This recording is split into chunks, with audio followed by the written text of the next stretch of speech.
At dahil click mo yung second video natin, o di ba nandito ka ngayon? At alam kong click mo lang yung unang video dahil sa format ng thumbnail. Hindi yun clickbait, ang tawag doon, hook. At ngayon nandito ka sa second part ng video kasi gusto mong malaman kung anong consequence ng gagawin natin. Kung sakali mang hindi ko magawa ang 1 video per day ng 100-day video challenge natin. Ang tawag sa ganitong strategy ay session time strategy. Teka, bumababa yung camera. Papayuko ako masyado. Ayan. Kung andito ka sa video na ngayon, ibig sabihin gusto mong malaman kung ano ang kasunod. Para ka nanonood ng isang series na gusto mong malaman kung ano yung sunod na episode, ano yung meron sa sunod na season, sa kung ano man yung pinapanood mo o sa ginagawa natin. Para ka nanonood ng series na gusto mo nang matulog, bitin na bitin. Kasi parang puno ng excitement yung kasunod na episode. Maraming revelation. Marami kang aantayin. Marami kang inaabangan. Parang sa teleserye pinapanood mo na ang nanay at tatay ng bida ay tatay at nanay ng kontrabida. At hindi pala tatay at nanay ng kapatid ng kontrabida. Kung nalilito ka, parehas tayo. I-rewind mo na lang para maintindihan mo. At pa-comment na lang kung paano mo na sila naintindihan. Kasi ako hindi ko naintindihan eh.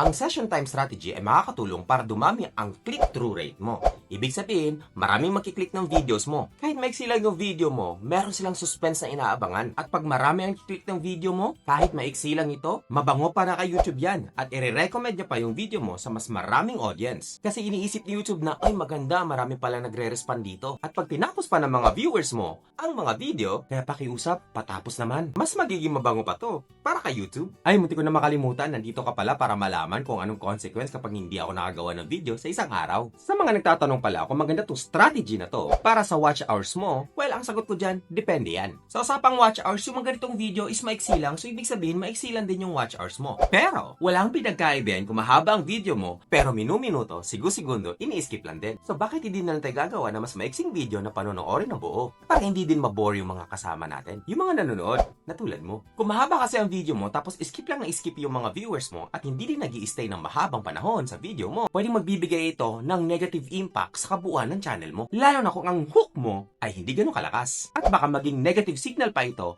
para sa mga videos mo at mag-trigger na baka hindi ma-recommend. Hula ko lang naman yun, hindi ko pa napapatunayan.